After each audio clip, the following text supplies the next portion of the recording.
We are about to go live to the House of Commons for Prime Minister's question. Charlotte Ivers is here, talkRADIO's political correspondent. Charlotte, very good afternoon to you. It's been quite a big week, one way and another, for all sorts of reasons. The football story has been bumping around. We've had Boris Johnson saying that they're now going to do away with the £2.6 million briefing room. And, of course, Keir Starmer's visit to Bath may come up today. I don't know. What do you think? I think it could do. I think Boris Johnson could bring it up. He was also in the pub on that day and didn't get chased out. So I think there's a variety of topics Keir Starmer could go on. Right. Obviously, that 2.6 million is one of them.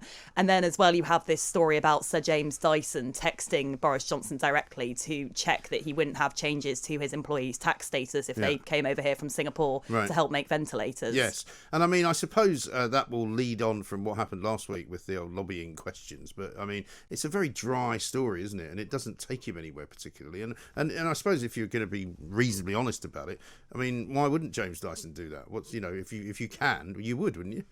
Well, this is the thing, and we don't know whether Boris Johnson actually declared those texts to officials, which is what he was meant to do. So if Boris Johnson played by the book, then that's probably pretty reasonable. I don't think this story by itself is a smoking gun, but this type of thing, as you say, it's a bit dry. It does take a while to cut through. If I were Keir Starmer, I'd probably just keep hammering away at it, because most people won't be paying attention to the details of Greensill this, Dyson that. But if you get the general sense that maybe there's something a bit off in government, there's one rule for them, one rule for us, that could cut through. Yes, I mean, I suppose one of the reasons the football story got picked up by the politicians so much is because the Greensill story was a bit boring, and although it might be important to a lot of people, it's not that important, I think, to most of the population.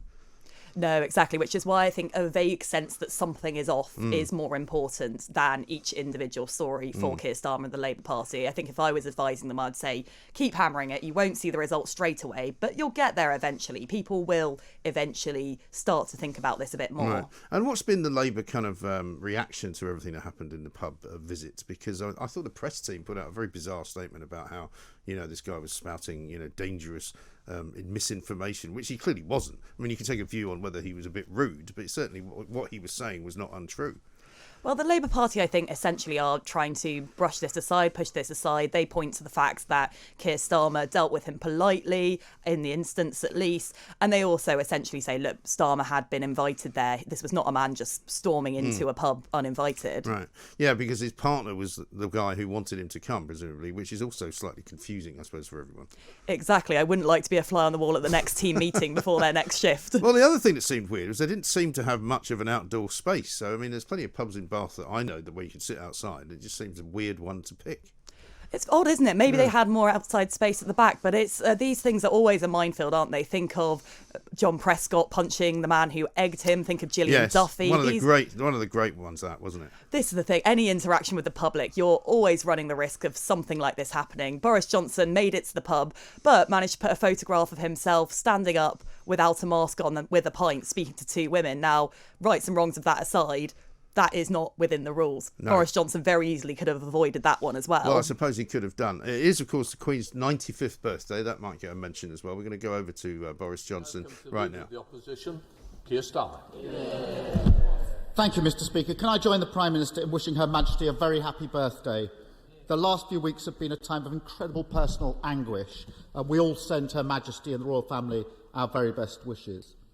Can I also join the Prime Minister in his comments about the verdict in the George Floyd case, justice in that case, and even as an Arsenal season ticket holder, can I join him in his comments about the European Super League, which would have destroyed football, and we now need to get on with the other changes that are necessary. And finally, Mr. Speaker, can I also send my condolences to the family of Frank Judd, who died earlier this week. Frank was a much-loved member of this House and the other place for many decades, and highly respected as a Labour minister, a great internationalist and campaigner for peace and human rights, and he will be sadly missed. What does the Prime Minister think is the right thing to do if he receives a text message from a billionaire Conservative supporter asking him to fix tax rules? Prime Minister. Mr. Speaker, first of all, I echo the Right Honourable Gentleman's remarks about Frank Judd. And can I say to him, in response to his question, that if he's referring to the request from James Dyson. I make absolutely no apology at all, Mr. Speaker, for shifting heaven and earth and doing everything I possibly could, as I think any Prime Minister would in those circumstances, to secure ventilators for the people of this country and to save lives and to roll out a ventilator procurement, which the Labour-controlled Public Accounts Committee themselves said was a benchmark for procurement. Mr. Speaker, let's be clear what these texts show. The Prime Minister was lobbied by a wealthy businessman and a close friend for a change in the tax rules. Tax rules. The Prime Minister responded, "I'll fix it." Then, after a discussion with the Chancellor, who everybody seems to be lobbying these days, the Prime Minister texted his friend to say, "It's fixed." How many other people with the Prime Minister's personal number has he given preferential treatment to? Prime Minister.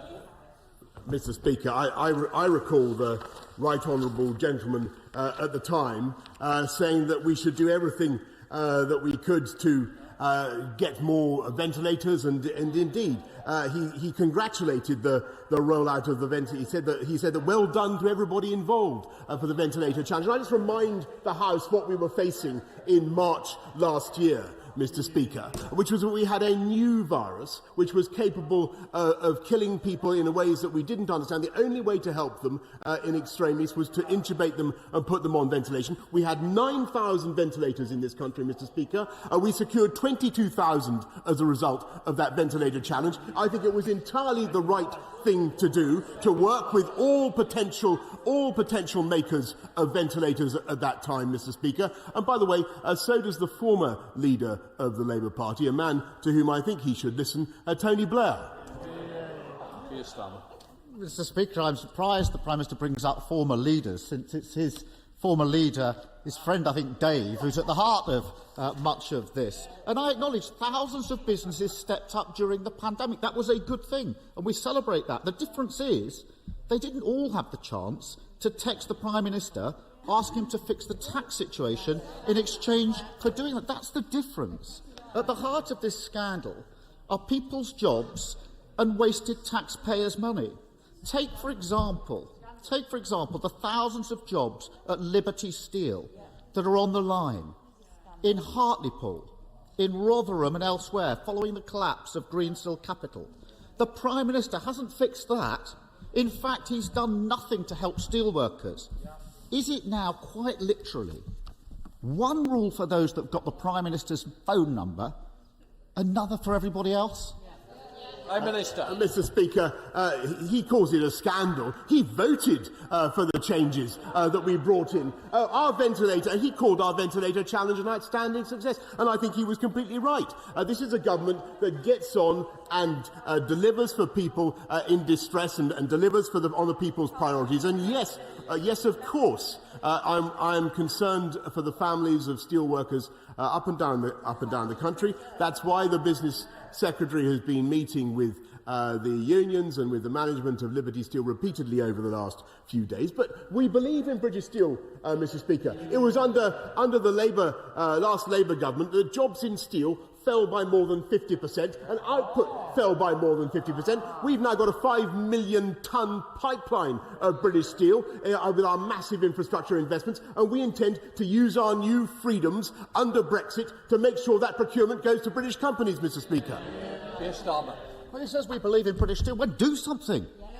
I have to say to the Prime Minister, steel workers waking up this morning will find it deeply offensive to hear the Prime Minister boasting to his friends that he's the First Lord of the Treasury and we can give you the backing we need. He won't give the steelworkers the backing that they need. Mr. Speaker, this shows once again that favours, privileged access, tax breaks for mates, they're the main currency of this Conservative government. And if that's not the case, Prime Minister, can the Prime Minister tell me if one of the 3 million self-employed people who've been excluded from government support for over a year and now face bankruptcy, if they text the Prime Minister to ask for a tax break so they can survive, would he change the rules for them too? Prime Minister. Mr. Speaker, we've given, this government, I should say, has supported the self-employed with more than £14 billion throughout the pandemic, and that's as part of a vast package of support for jobs and livelihoods across the country. We continue to do everything it takes, and I think that he should take back what he said about the ventilator challenge. He attacks the ventilator challenge now. Our efforts to get more ventilators at a very, very difficult time for this country. In the same way, Mr. Speaker, by the way, in which he opportunistically attacked the vaccine task force at a critical moment, which he will recall. Mr. Speaker, we take the tough decisions that are necessary to protect the people of this country and get things done. Starmer. Mr. Speaker, if I had to correct the Prime Minister for everything he gets wrong, I'd be here all day. I take it that's a no as an answer to the question in relation to the 3 million. And there we have it. An open door, but for those with the Prime Minister's number, a closed door to the 3 million. What this shows once again is the extent of the sleaze and cronyism that's at the heart of his Conservative government. Let me try another way, Prime Minister. Let me try another way. If an NHS nurse, Prime Minister, who's been working on the front line during the pandemic, had the Prime Minister's phone number, would they get the pay rise they so obviously deserve?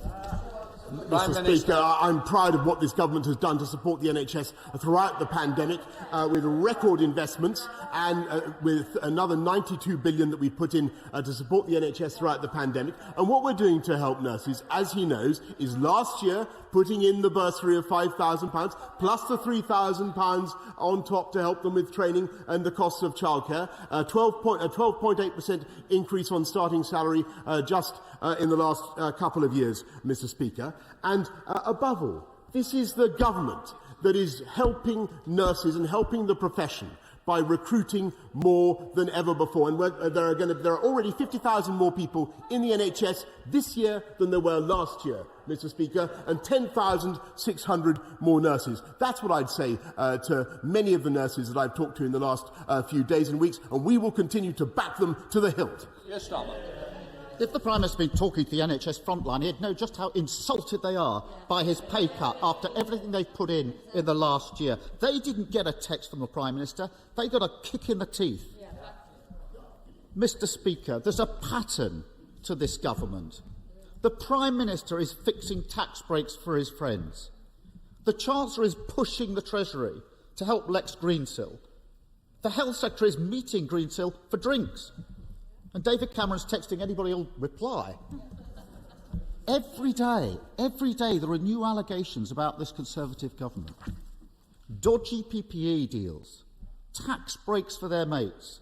The Health Secretary owns shares in a company delivering NHS services. Sleaze, sleaze, sleaze. And it's all on his watch. With this scandal now firmly centred on him, how on earth does he expect people to believe that he is the person to clean this mess up? Mr. Speaker, I'll tell you why. Because I'll tell you why this government is doing the right thing at the right time. Because the difference between us and the Labour Party is I'm afraid, staringly obvious. And we get on with taking the tough decisions to protect the people of this country and to take our country forward, uniting and levelling up. We take the tough decisions to procure thousands, tens of thousands of ventilators in record time, which apparently he now opposes. We put forward tougher sentences for rapists and violent criminals, Mr. Speaker, which he then opposes on a 3-line whip, Mr. Speaker. And we take tough decisions to stick up for the fans, of our national game. Captain Hindsight snipes continually from the sidelines. This government gets on with delivering on the people's priorities, Mr. Speaker. I think Boris getting a bit wound up there, Charlotte. There's Keir Starmer going on and on about sleaze, and I was saying to you earlier, I'm not sure that people really don't expect, a bit of sleaze in government, and I know that might be anathema to some people who are sitting there thinking we should have a pure system of democracy. But I mean, the Dyson story, I think nobody will be surprised about, will they?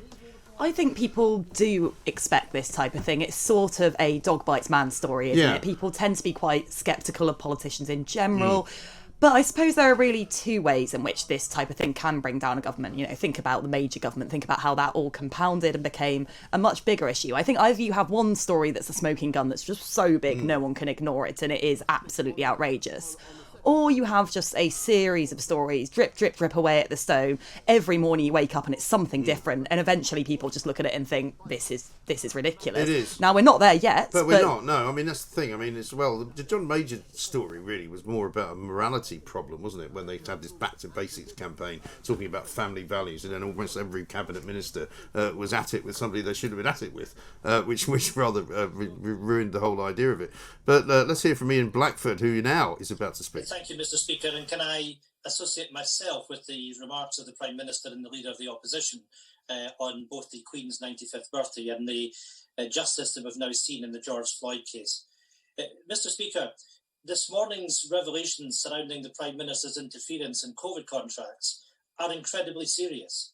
Whether it's cash for questions in the 90s or text for contracts during this pandemic, people know this is the same old story. This is how the Tories do government. The Prime Minister is at the very heart of this scandal.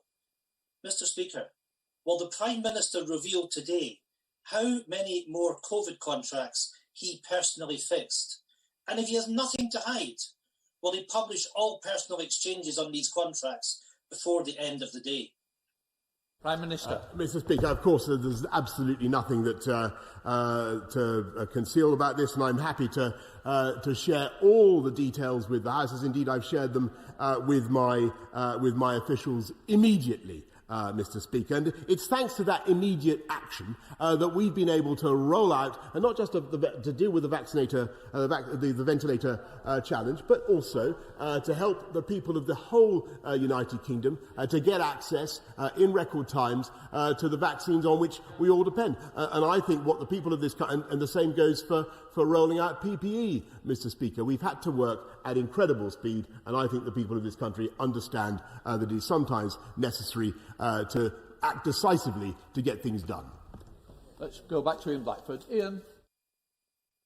If the Prime Minister says there's nothing to see here, publish them. Let us all see them. Let's have that transparency, because frankly, his excuses just don't stack up. Last March, the Prime Minister and the Chancellor had all the time in the world to fix contracts for a cosy club of friends and Tory donors, but didn't have any time to support the millions of self-employed. Those 3 million people didn't have a David Cameron or a James Dyson to text the Prime Minister for them. They were on their own, and they were left behind by this Prime Minister. This Tory text for contract scandal is growing more and more serious with every revelation. The Prime Minister was eager to initiate an inquiry into his predecessor, David Cameron. Will be as quick to commit to a public and comprehensive inquiry into himself and his own government. Politics, Prime Minister. That's Mr. fantastic. Speaker, Well done, the dog. had all the, Blackford's the time dog. in the world. In fact, as the House will recall, at the end of March last year, the pandemic was taking off very fast, and we had to act very fast, as I think people up and down this country understand. And I thought that his dog just made a more sensible contribution just now than he did. That was fantastic. I mean, that's going to make it to the Periwinkles, Charlotte, but even the Blackford's dog doesn't like it by the sounds of it. Well, before we even got the dog, if anyone's watching on the YouTube channel, the background is absolutely incredible. Do you remember, do you ever play that game as a kid where you put a load of items on a tray, covered it up and had to remember them and which one had been taken away? No. It sort of felt a bit like that. Right. I've written down, there were 2 footballs, what I Right. think was a toy lion, Yes. a printer, 2 clocks, and also the dog at some point. The And dog. it all in a corridor with a lot of mahogany furniture. Yeah, I mean, Very well, bizarre. he's used that room before, and I've noticed the footballs before. I assume they must be reminiscent of some particular game that he's got the ball from. But yeah, I mean, he uses remarkable backgrounds, because he also has that stone wall, doesn't he, that he stands in front of, that looks as if he's in a cave sometimes. But remarkable as well, I thought, from Blackford, because the SNP, of course, famously up in Scotland, redacted more of the reports that they were putting before that committee to do with Alex Salmond than they actually allowed anybody to read. They tried to stop the Spectator from publishing. So his claim that he wants to see a bit of transparency from the government, I would say, rests a little uneasily. Yes, I think we've had, over the course of the last few months, governments and local governments actually across the UK not necessarily showing the degree of transparency we might expect. We are seeing a bit more of that data being published, things like the stage minutes starting to be published, and as well government contracts. They are just occasionally a bit slow, and of course everyone says, well, there's a pandemic on, we can't be expected to be shuffling paperwork as well, but I think it is important we see these things. Yes, I think that's probably right. Some questions from Northern Ireland now. That commitment. Prime Minister. I thank the right honourable gentleman very much for, first of all, for his service. And I know that the House will agree. And I want to put on record, by the way, Mr. Speaker, my thanks to the former Minister for Veterans for all that he did to help with improving the lot of veterans across our country. And we have protected many veterans with the Overseas Operations Bill. There is more to be done, as he rightly says, in the case of veterans of the Northern Ireland conflict, and we will be bringing forward further measures in due course. Let's go to Ian Levy. Ian. Thank you, Mr. Speaker. Since 2019, Blythe Valley has benefited from significant investment for levelling up, including the Towns Fund, the Future High Streets Fund, and the reinstating of the rail line. We know now that Blythe will be the home of the UK's first gigafactory, developed by British Ford, further demonstrating the commitment to build back better. Can I congratulate my friend on his drive and commitment to help in areas which have been neglected for so long, and ask him to assure the House that he will do all that he can to help those areas realise their full potential. And I would like to offer my right honourable friend an open invitation to visit this fabulous constituency of Blythe Valley, where I'm sure he will receive a very warm welcome.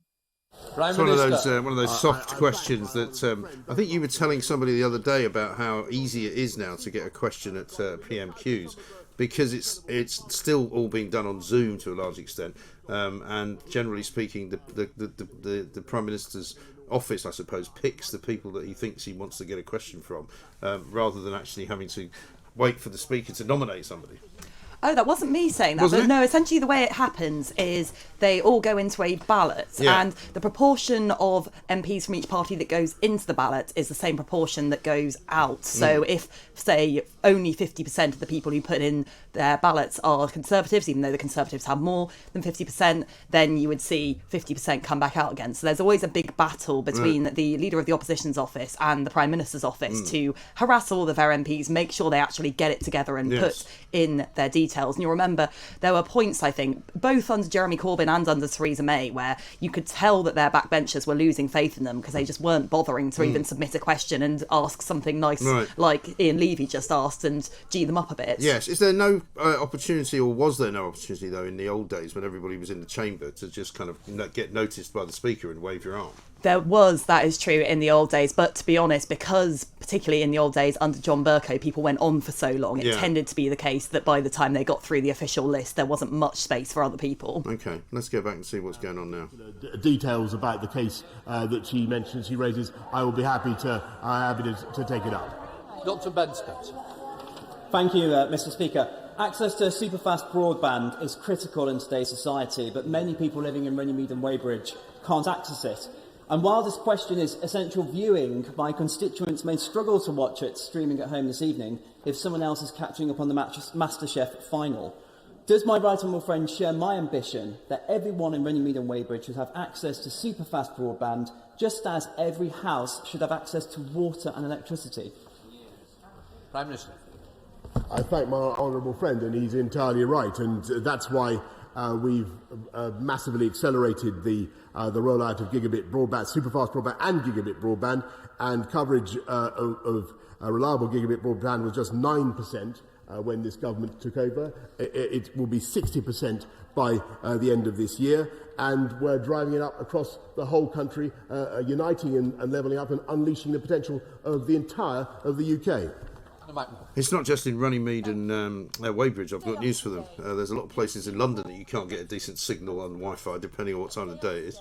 Indeed. You can tell there are local elections coming up, can't you, with all the Conservative MPs saying, would the Prime Minister agree with me that good things are coming to my constituency? Yes, quite. Here's a Labour MP. This is built up over the years and been unable to put food on their table, and yet it seems all they needed was the Prime Minister or Chancellor's phone number. Frankly, I'm ashamed on behalf of this country. So will the Prime Minister and Chancellor now take the calls of my constituents in Cardiff North and meet with me and them to discuss how they can rebuild their lives after losing so much? Prime Minister. Mr. Speaker, I'm proud of the rollout of the ventilators, 30,000 that we delivered from scratch. I'm proud of it. I'm proud of the decisions that we took. I'm proud of what we did, criticised by the Labour Party, to roll out vaccines at record speed. I'm proud of what we did to support the people of this country throughout the pandemic with an overall package of £407 billion to support the people of this country. And this country will bounce back all the better and all the stronger because of the strong economy that we ensured that this country had going into the crisis, which would have been impossible, Mr. Speaker, under a Labour government. And that is what she should tell her constituents. Andrew Rosenthal. Mr. Speaker, I was deeply concerned at the weekend following reports in the Sunday Express that the statue of the great United States President Ronald Reagan, which once stood in Grosvenor Square, has been removed and remains out of public sight. I know the Prime Minister will agree with me that President Reagan was a true friend to the United Kingdom, who, alongside Margaret Thatcher, ended the Cold War and supported Britain during the liberation of the Falkland Islands. Now that our American friends have moved to a new embassy in Wandsworth, would the Prime Minister agree with me that President Reagan's statue should be moved to a more prominent location on Parliament Square so that visitors from home and across the globe can honour this remarkable man? Prime Minister. Did you notice, Mr. Speaker, how the benches opposite recoiled at the idea of the recapture of the Falkland Islands, when you've just heard an honourable member say that she was ashamed of her country, Mr. Speaker? It is no wonder that people take that kind of attitude. I think that he's entirely right in what he says about President Reagan. I think he was a very distinguished president. It's not up to me to install a statue for him. I think that's for the Greater London Authority. I think he has to appeal to the current Mayor of London, or let's hope there's a new one to do justice to the memory of Ronald Reagan. Let's go to Dr. I didn't realise, Charlotte, that the statue of Ronald Reagan disappeared. Is that because the American embassy's moved, or because they're knocking down the American embassy, or has it just been somehow, airbrushed from history because people thought you were too right-wing? I'm not sure, to be honest. I haven't been following that story at all. We may have to look into that. I wonder if it's part of the new statue commission that has decided to either remove it or cover it up or something like that. Because, I mean, Reagan certainly was not considered, I wouldn't have thought, to be a particularly right-wing president. He was a Republican, but he wasn't any more right-wing than any Tory Prime Minister's ever been. No, and perfectly within the mainstream of the Republican Party as well. Yeah, absolutely right. Well, we're going to leave Prime Minister's question. Charlotte, thank you very much indeed. I suppose the rest of the week is going to remain with our eyes very much just on whatever comes out of this Prime Minister's questions. I mean, it's a fairly low-key one this week, I thought. It was rather, wasn't it? Again, I think it's just Keir Starmer trying to get this allegation of sleaze to stick, and it's going to be a long project, and we just don't know if it's going to work yet. Yeah, and I just don't think that the people of this country care very much. I think they've come to that point in time of watching politicians for years and years and years, and just sort of expecting them not to be particularly straight dealers, really. Well, it's Keir Starmer's job to make them. It's also Keir Starmer's job to make sure that his party are absolutely squeaky clean. Because if he pushes on this for 3 months or so and it suddenly starts cutting through and then Labour go down as well, that's not good for anyone concerned. It really isn't, no. And no mention of the pub as well by this time, so I presume that's not going to come up. Yes, I imagine we won't hear any more about the pub, although we did see Boris Johnson as well. I thought, possibly with a bit of an awareness of what he was doing, put out a photo of himself having a lovely time at the pub, being welcomed just after Keir Starmer had his incident being thrown out of one. Yes, so he's done all that already. Charlotte, thanks very much indeed.